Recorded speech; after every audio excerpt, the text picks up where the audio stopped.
Здравствуйте! В эфире информационно-аналитическая программа «События недели» и я, журналист Белла Кварчия. Одним из главных событий в жизни нашей страны на этой неделе бесспорно стало открытие Управления казначейства Министерства финансов Республики. В чем суть казначейской системы, каковы ее преимущества и в чем заключается ее роль, мы обсудим с нашим гостем в студии немного позже. А сейчас о том, что еще интересного произошло на этой неделе. Эрик Хашба продолжит выпуск.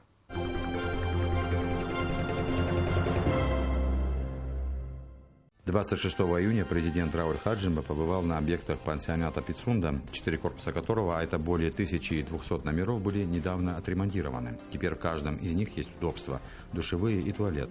Приобретены кондиционеры, холодильники, телевизоры для каждого номера. Проведен бесплатный интернет. Идет работа над установкой пожарной сигнализации. На реставрационные работы и приобретение всего необходимого для номеров затрачено около 200 миллионов рублей. Президент Рауль Хаджимба высоко оценил реконструкцию курорта и работу руководителей курортного комплекса Пицунда. Президент Рауль Хаджимба также принял участие в официальном открытии первого в Абхазии национального дельфинария, который будет круглогодично работать на территории комплекса Пицунда. В бассейне содержатся 2 вида черноморских дельфинов и 2 морских котика. Представления в национальном дельфинарии проходят в 11 и 16 часов ежедневно, кроме понедельника.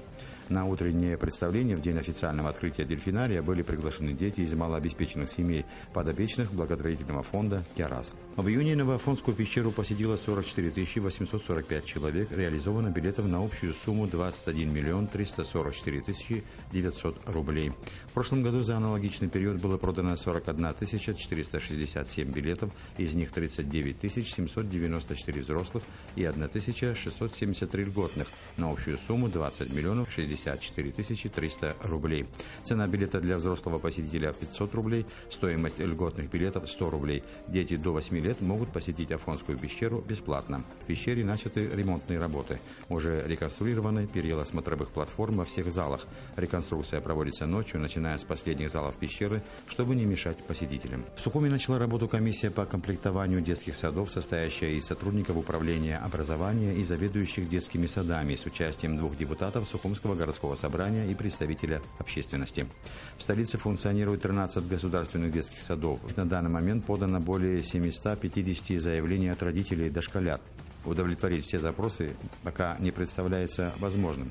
В этом году мест для малышей около 600. Комиссия определила главные критерии выбора. Так, правом на первоочередное распределение мест в дошкольных учреждениях столицы будут обладать дети из многодетных семей, дети инвалидов, участников войны, дети студентов. Во вторник, 28 июня, президент Рауль Хаджимба посетил несколько сел Галского района. Главу государства сопровождали министр внутренних дел Леонид Цапшпа и глава Галской администрации Тимур Надарая. Президент также посетил военную часть погрануправления ФСБ России в Абхазии в селе Печора.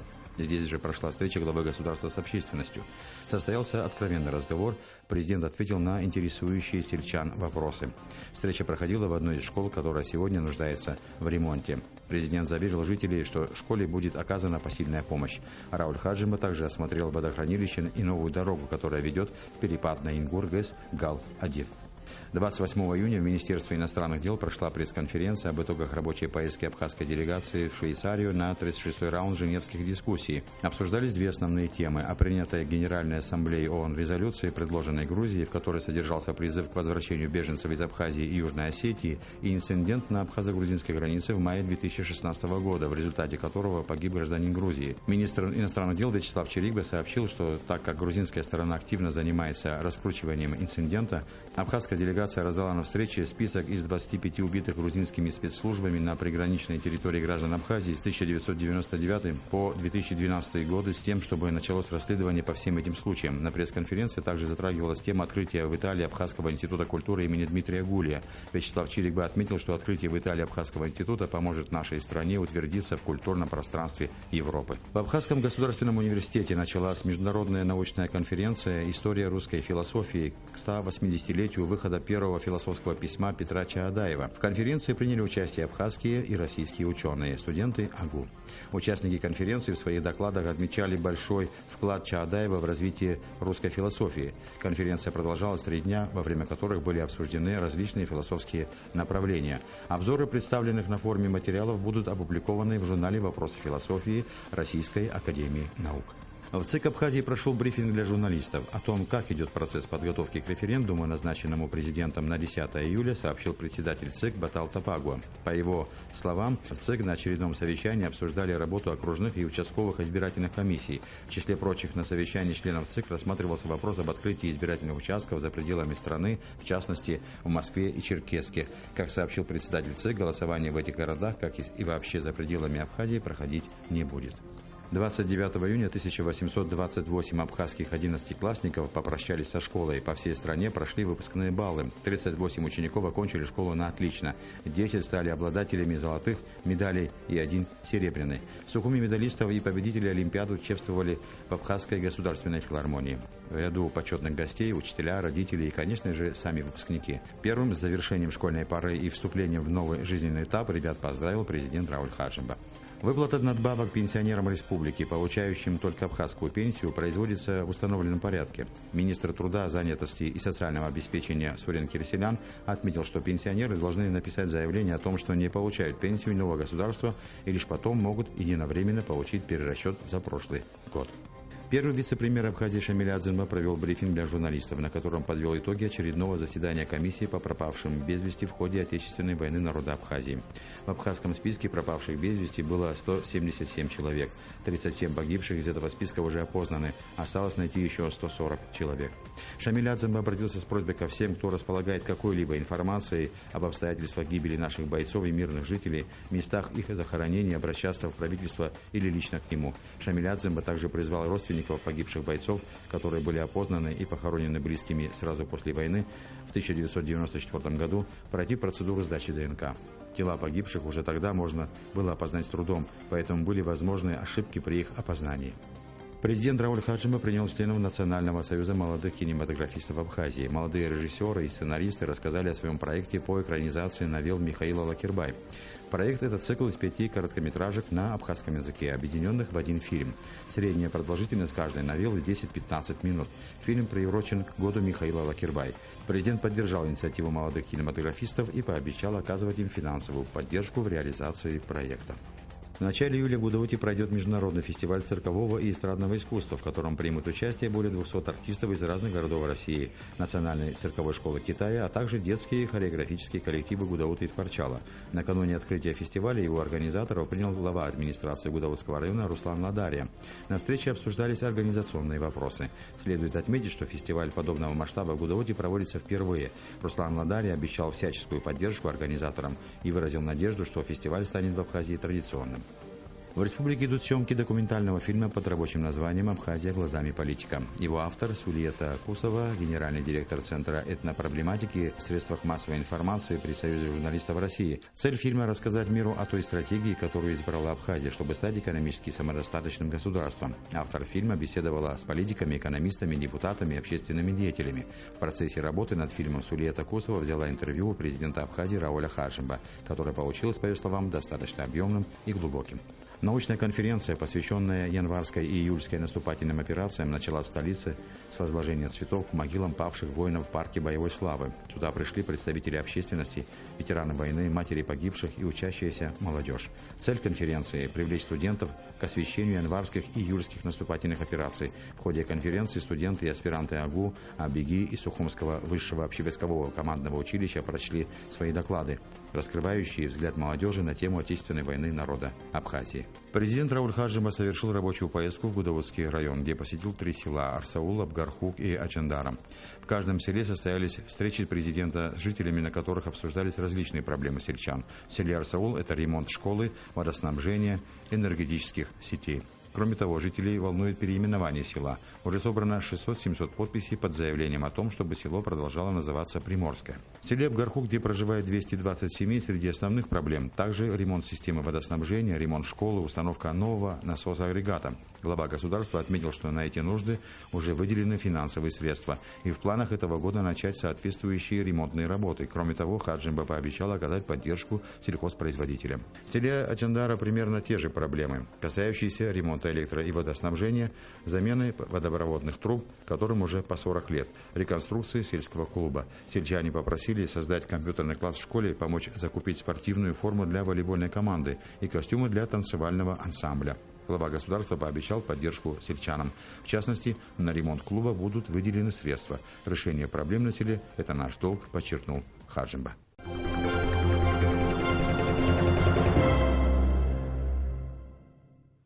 Это были наиболее заметные события недели, а сейчас вернемся к главной теме нашей программы. 30 июня состоялось открытие управления казначейства Министерства финансов Абхазии. То, насколько важным является это событие в жизни нашей страны, в чем суть и предназначение казначейской системы, мы обсудим с нашим гостем, руководителем новой госструктуры, начальником управления казначейства Министерства финансов Абхазии Джансухом Нанба. Здравствуйте, Джансух Эдуардович. Здравствуйте, Белла. Здравствуйте, уважаемые телезрители. Джансух Эдуардович, перед тем, как мы начнем нашу беседу, традиционно хочу предложить вашему вниманию сюжет, который сделала наш корреспондент Елена Лолова о том, как открывалось управление казначейства Абхазии. Пожалуйста. Масштабный государственный проект по внедрению казначейства запущен. Красная ленточка у входа в отремонтированное помещение управления казначейства была торжественно перерезана премьер-министром Артуром Микваби. На реализацию проекта ушло 3 года и затрачено около 80 миллионов рублей российской финансовой помощи. Новая госструктура будет обеспечивать прозрачность денежных потоков, целевое использование и эффективность расходования денежных средств. Единый казначейский счет, через который будет проходить движение денежных средств, открыт в Национальном банке. У нас создан один-единственный счет по всей республике Абхазия, счет доходов, куда поступают все доходы от плательщиков.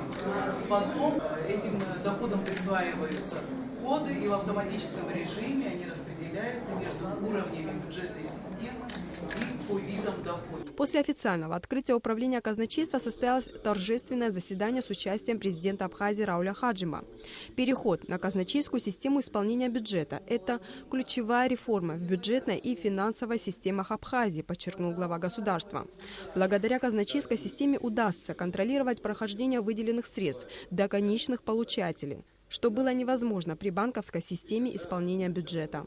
Эта реформа вызвана необходимостью усиления контроля за своевременным поступлением средств на бюджетные счета и целевым расходованием бюджетных средств, централизацией потока доходов и расходов, оптимизацией краткосрочного планирования и возможности временного использования остатков средств для покрытия бюджетного дефицита, минимизации нецелевого и неэффективного использования этих же бюджетных средств. Министерство финансов, основной исполнитель бюджета, не должно банально раздавать деньги бюджетникам, сказала Амра Кваранзия.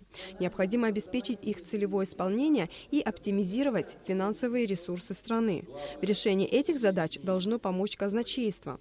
Министр финансов поблагодарила всех сотрудников и российских коллег, принявших участие в запуске сложного проекта. Торжественное совещание, посвященное церемонии открытия управления казначейства, завершилось церемонией награждения представителя Абхазии медалями 20 лет Федерального казначейства России. В ответ Артур Микваби вручил представителям Российского федерального казначейства грамоты и подарки. Елена Лолова, Тимур Гугохия, Роберт Ломия, Абхазское телевидение. Вот только что мы посмотрели сюжет, там общая информация и кое-что более подробно рассмотрел наш корреспондент. Скажите все-таки, в чем суть казначейской системы? Если говорить в общем, казначейская система исполнения бюджета – это наиболее эффективный инструмент управления государственными финансами. Казначейская система базируется на основном, самом главном принципе – это принцип единства кассы, который подразумевает под собой, что все поступления в государственный бюджет попадают на один единый счет. В рамках казначейской системы исполнения бюджета казначейские подразделения, которые являются структурным подразделением Министерства финансов Республики Абхазия, выполняют следующие функции. Это учет поступающих доходов, распределение между уровнями бюджетной системы, далее расходование бюджетных средств, контроль за целевым использованием бюджетных средств. Ну и третья основная функция – это роль главного бухгалтера правительства Республики Абхазия. То есть происходит единый учет, бухгалтерский учет в сфере, бюджетной сфере. Вы сказали, что это как бы такая единая касса, да? Как это на практике реализуется? Все-таки это, наверное, сложно. У нас же очень много предприятий, начиная от магазинов, заканчивая какими-то там производствами. Как все это будет происходить на практике? Совершенно верно. Для того, чтобы нашим телезрителям было понятнее, я расскажу, как все это осуществлялось раньше и как это происходит сейчас. Поступления в бюджетную систему нашей страны раньше происходили через распределительные счета, так называемые распределительные счета, которые открывались в Национальном банке, в коммерческих банках по районам. Их было огромное количество. Далее денежные средства поступали на соответствующие счета финорганов местных бюджетов и соответствующие счета Министерства финансов, если мы говорим о республиканском бюджете. Данная система не позволяла получить оперативную информацию о поступлениях. Соответственно, данная система не позволяла пользоваться этими средствами очень оперативно. То есть всегда существовал определенный временной лаг между моментом уплаты налогов, сборов и иных поступлений в бюджет и возможностью их расходования. Сейчас система кардинально изменилась. Все поступления идут на один единый счет, казначейский. Далее наше доходное управление, которое существует на структуре управления казначейства, осуществляет операции учета поступления и распределения. Распределение идет между уровнями бюджетной системы, то есть делятся поступления на те, которые идут в республиканский бюджет, и те, которые идут в местные бюджеты. Соответственно, ведется учет в разрезе администраторов доходов поступлений.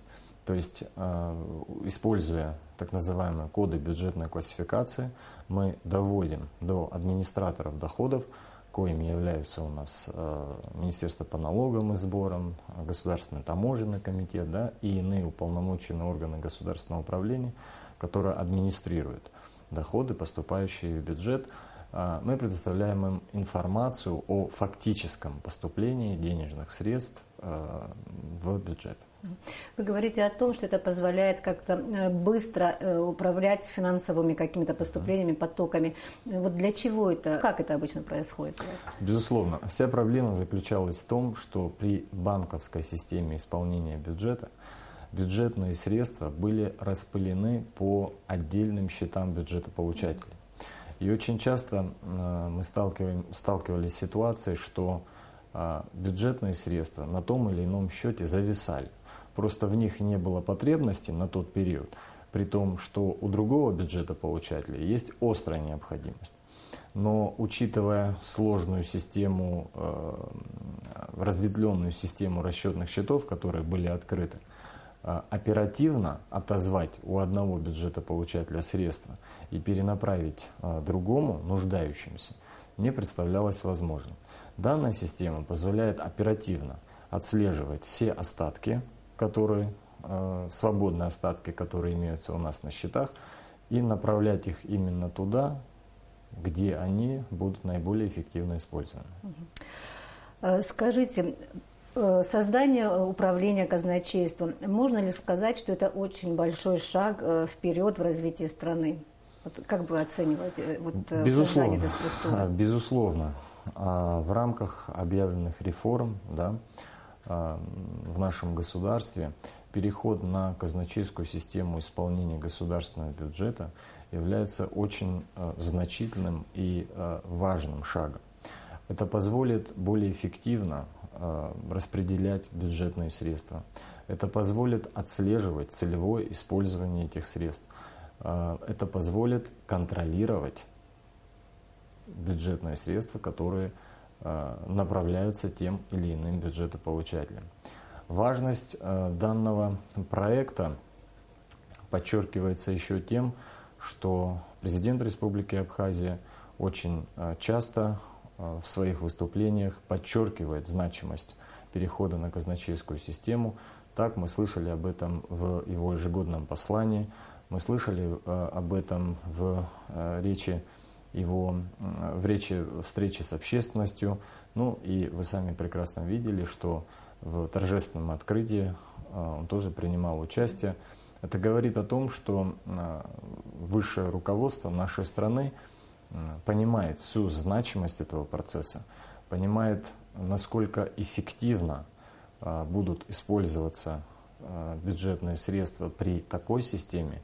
Ну и, безусловно, они оказывали всяческую поддержку в реализации этого проекта. Скажите, я слышала, что управление казначейством, вообще система казначейская, существует не во всех странах, да? Если говорить о казначейской системе той или иной страны, то мы можем констатировать тот факт, что практически во всех развитых странах, а в некоторых развивающихся, казначейская система исполнения бюджета есть, и она работает. Но она отличается от страны к стране в силу особенностей законодательства, в силу особенностей устройства государства и так далее. Более того, могу сказать, что практически все транснациональные корпорации, которые никакого отношения не имеют к государству, тоже в своей финансовой системе используют различные казначейские системы. То есть это очень, даже можно сказать, самый эффективный инструмент управления финансами, в частности государством. При создании казначейства оказывала ли помощь Российская Федерация, в частности казначейство России, и в чем заключалась эта помощь? Конечно, мы не можем не отметить, что вообще проект казначейства создавался по решению межправительственной комиссии. Управление казначейства создавалось за счет финансовой помощи Российской Федерации. Федеральное казначейство курировало этот проект со стороны Российской Федерации. Оказывали всяческую поддержку, методологическую, консультационную. Кстати, очень часто в прессе освещались все события, которые мы проводили совместно. Это различные семинары, обучающие для бюджетополучателей, это различные семинары для тех, кто работает в казначействе. То есть их вклад в деле становления казначейской системы очень велик, безусловно. И за это им на самом деле огромная благодарность. Скажите, пожалуйста, поподробнее о своем управлении, из кого укомплектован коллектив. Мы просто видели, что там очень много молодых людей, да, и какие-то специалисты, где они проходили обучение, сколько у вас отделов, вот если можно об этом узнать. Если говорить подробнее об управлении казначейством, то наше управление состоит из 5 отделов. Отдел доходов, отдел расходов, отдел операционной работы и сводного реестра, отдел учета и отчетности и отдел информационных технологий. Каждый отдел занимается направлениями, которые у нас определены в статье 90 Закона об основах бюджетного устройства и бюджетного процесса, где подробно, детально расписаны все полномочия Министерства финансов и полномочия казначейских подразделений, которые занимаются непосредственно кассовым исполнением государственного бюджета. Пользуясь случаем, я хотел бы вообще выразить огромную благодарность всем сотрудникам Министерства финансов Республики Абхазия, в частности сотрудникам управления казначейства, за их самоотверженный труд, за ту работу, огромную работу, которую они проделали. К сожалению, за непродолжительный период нашей работы у нас произошли и трагические события. Мы потеряли нашего друга, мы потеряли своего коллегу, заместителя начальника управления казначейства, вновь избранного депутата городского собрания Зантария Баграта Степановича. Это был сильнейший удар для нас, для всего коллектива, но специалисты, сотрудники управления казначейства не опустили руки, мы наоборот стали более сплочены. Вот эта трагедия, которая произошла у нас, она еще больше мотивировала нас на то, чтобы достичь поставленной цели и реализовать этот проект так как все мы понимаем, что он очень важен для нашего государства. Если говорить о кадровой политике, то мы очень тщательно подошли к этому вопросу. Кадровой политикой мы занимались порядка 1,5 лет. Вот. В первую очередь, безусловно, учитывая, что все бизнес-процессы в казначейской системе автоматизированы, то есть используется прикладное программное обеспечение, учитывая, что в нашей стране отсутствовали специалисты, которые имели опыт работы в казначейских структурах, мы пошли, так сказать, в народ. Мы обратились к Олегу Алексеевичу Гвараме, обратились к Абхазскому государственному университету, который пошел к нам навстречу. Мы проводили на первом этапе тестирование на знание бюджетного законодательства. По результатам первого этапа, те, кто прошел первый этап, попали на второй этап, где мы проводили тестирование на знание уже непосредственно инструкции Министерства финансов, да, более детальных каких-то моментов, которые необходимы для работы. Сегодня я с гордостью могу заявить, что в управлении казначейства работают, да, достаточно молодые, но очень перспективные и уже много знающие специалисты. Они будут довольны своей заработной платой? Зарплата у нас на том же уровне, что и у всех бюджетных организаций. То есть особо высокой зарплатой мы никого привлечь изначально не могли, мы не делали на это ставку. Ставка у нас была на новацию, да, на новшество, на то, что система, люди, которые будут работать в казначействе, будут причастны к историческому событию, к событию создания казначейской системы. Практически все люди, которые работают, они осознают всю ответственность, которая на них возложена теперь. Они проявляют активное участие в этом процессе. Они пытаются вникать в детали, в нюансы, что позволяет им достаточно эффективно справляться с поставленными перед ними задачами. Спасибо. Скажите, как оснащено казначейство? Программное обеспечение, просто оборудование какое-то? Насколько все это хорошо, может так, охраняется, информационная безопасность на каком уровне находится? Вот об этом можно узнать? Безусловно, как я отметил выше, все бизнес-процессы в управлении казначейством автоматизированы. Мы пользуемся прикладным программным обеспечением, которая позволяет нам в электронном виде принимать документы, вносить их в соответствующие базы, обрабатывать их и пропускать платежи. Все это, естественно, находится под охраной, то есть вопросы безопасности для нас являются ключевыми. Общую охрану управления казначейства осуществляет Государственная служба охраны. Если говорить о информационной безопасности, то у нас предусмотрены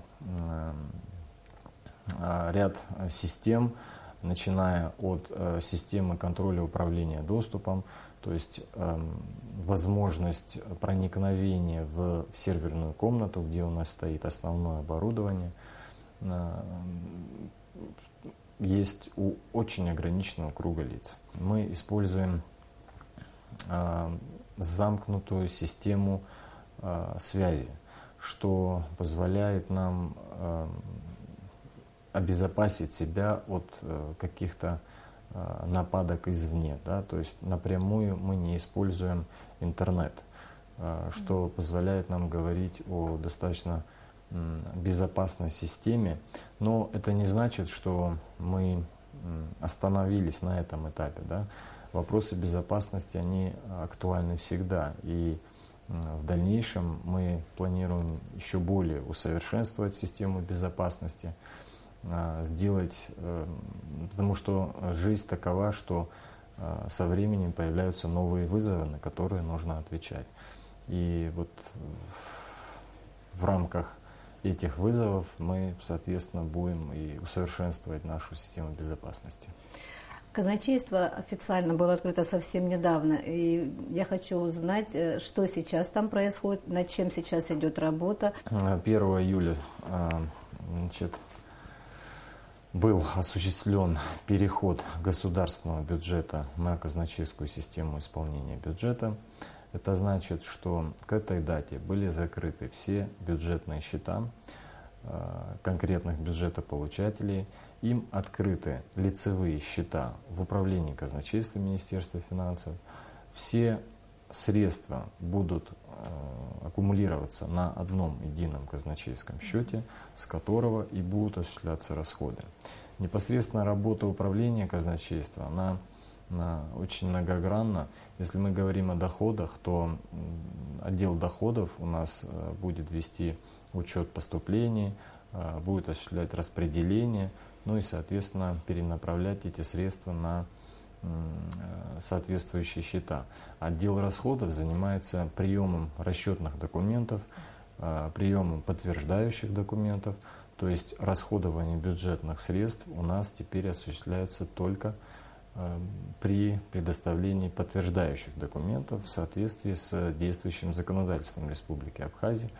То есть сам принцип осуществления расходов с единого казначейского счета, он предполагает, что за все расходы бюджетополучателей платит казначейство от имени наших клиентов, что в свою очередь обязывает нас проверять все документы, проверять их на соответствие законодательству, и только в случае, если все документы в порядке, представленные заявки соответствуют их годовым сметам и утвержденным лимитам, только в этом случае может быть осуществлен расход.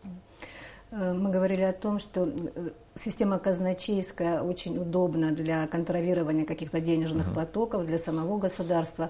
А удобна ли она вот для, как вы говорите, бюджетополучателей, для предприятий, для организаций различных? Как вот вы считаете? Есть безусловные преимущества и для самих бюджетополучателей. По большому счету для них меняется только место предоставления расчетных документов. Если раньше они расчетные документы представляли в банк, то теперь они это будут делать, эти документы будут представлять в управлении казначейства.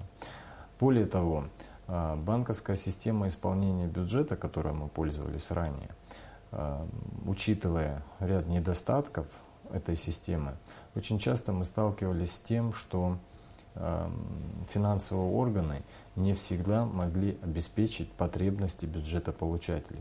То есть происходили так называемые кассовые разрывы, когда сметы годовые предусматривают эти средства, но ввиду отсутствия фактического наличия денег на счетах, финансовые органы не могли обеспечить соответствующими финансовыми ресурсами. Казначейская система, учитывая тот факт, что все средства аккумулируются на одном счете, позволит нам более оперативно финансировать именно те денежные обязательства, которые возникли у бюджетополучателей. Эта система позволит нам доводить до бюджетополучателей именно те суммы, которые они реально могут использовать. Это позволит им планировать и, соответственно, свою деятельность, и более эффективно осуществлять свою деятельность. Каковы ближайшие планы у казначейства? Какие цели вам нужно достигнуть в ближайшее время? Управление казначейства на данном этапе занимается обслуживанием государственного бюджета, но впереди у нас еще очень много работы.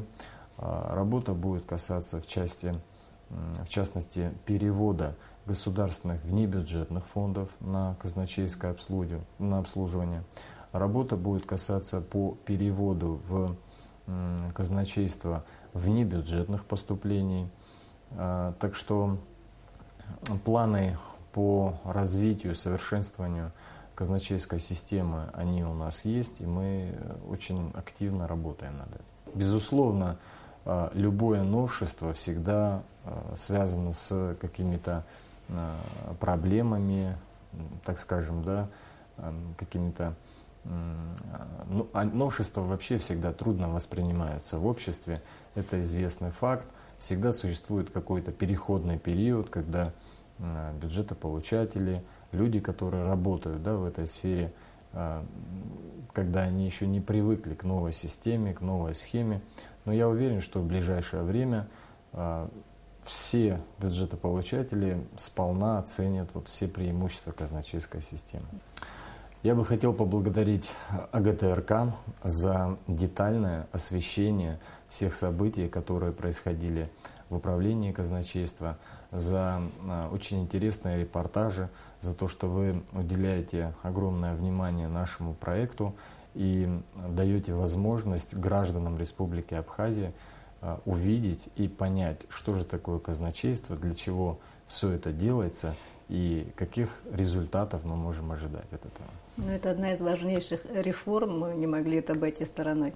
Спасибо вам большое за интервью, было очень интересно побеседовать с вами. Всего доброго. Спасибо, до свидания.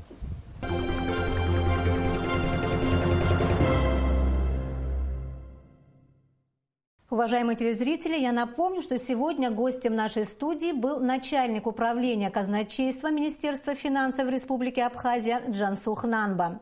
А сейчас о новостях субботы. 2 июля – годовщина высадки Тамышского десанта.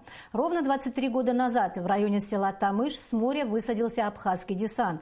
В нем участвовало до 300 бойцов под общим командованием Заура Зарандия.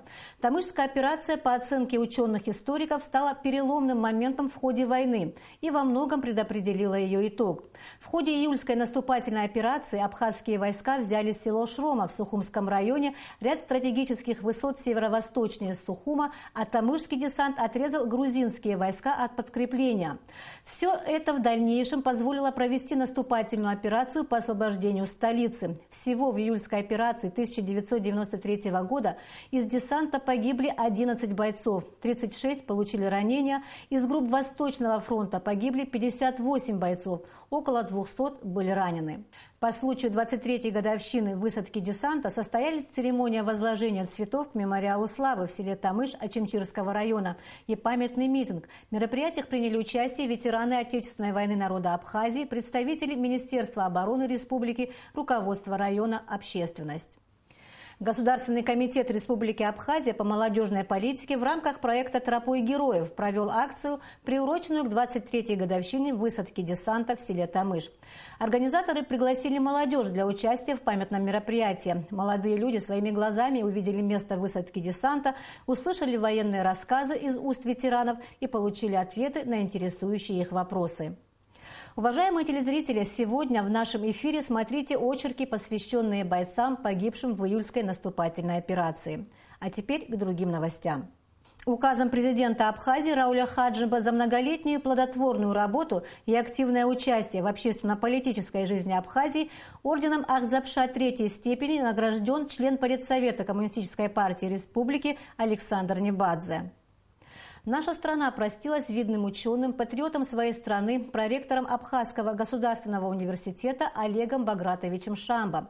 Проститься с достойным сыном Абхазии пришли президент Рауль Хаджиба, члены правительства, депутаты, коллеги покойного, общественность. Крупный ученый и патриот своей страны. Так характеризуют Олега Багратовича Шамба все, кто его знал.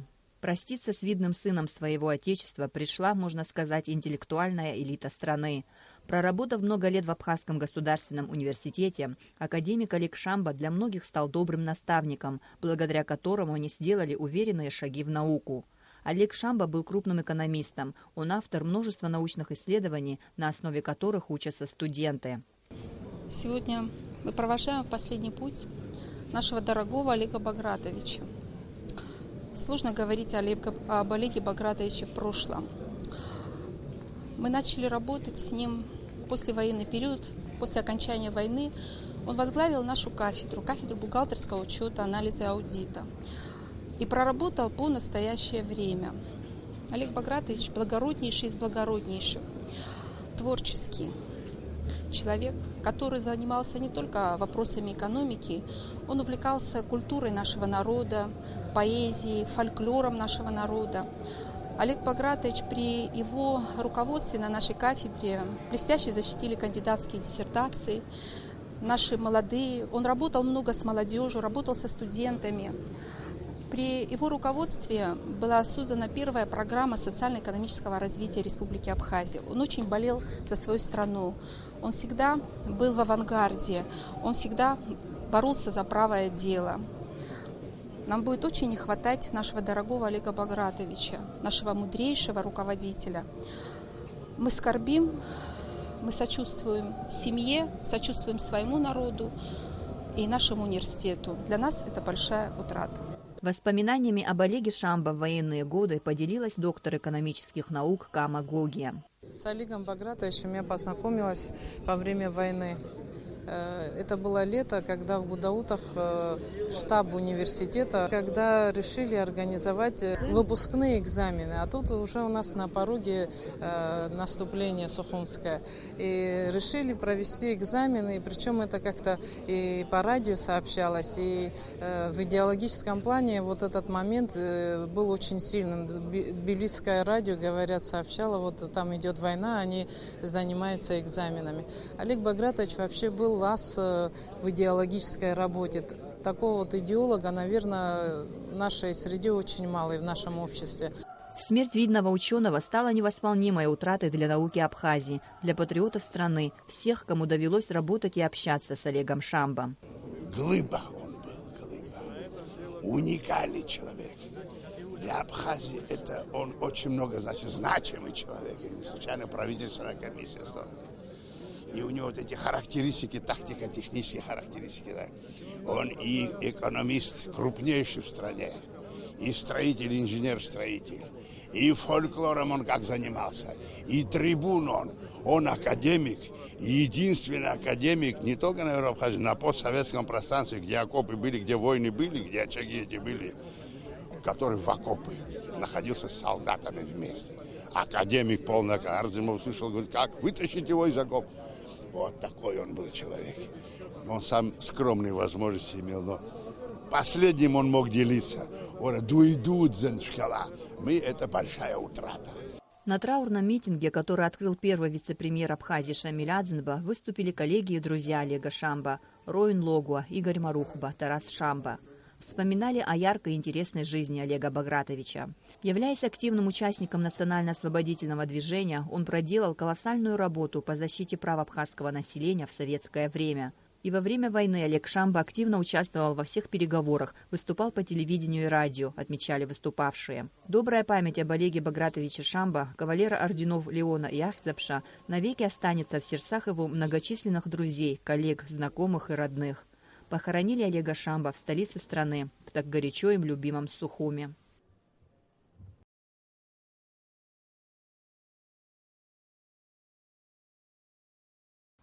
Открылся ежегодный международный турнир среди мужских команд по баскетболу в памяти первого президента Федерации баскетбола Абхазии Сергея Багапш. Перед началом соревнований участники и организаторы мероприятия возложили цветы к могиле Сергея Багапш в селе Джгерда Ачимчирского района. В турнире принимают участие 10 команд, в том числе и из Российской Федерации. Соревнования проходят в детско-юношеской спортивной школе и продлятся 5 дней. В столице во Дворце спорта имени Сергея Багапш открылся турнир среди молодых борцов, посвященный мастеру спорта СССР, мастеру спорта международного класса Владимиру Маршан. Турнир проводится Госкомитетом по физической культуре и спорту и Федерацией вольной борьбы Абхазии с 2004 года. С каждым годом масштаб соревнований растет, а количество их участников становится все больше. Предыдущие победители турнира на сегодняшний день являются учениками лучших российских спортивных школ, а также выступают в сборных России по вольной борьбе. Это все, о чем мы хотели вам рассказать. Я желаю вам всего доброго и до встречи в эфире.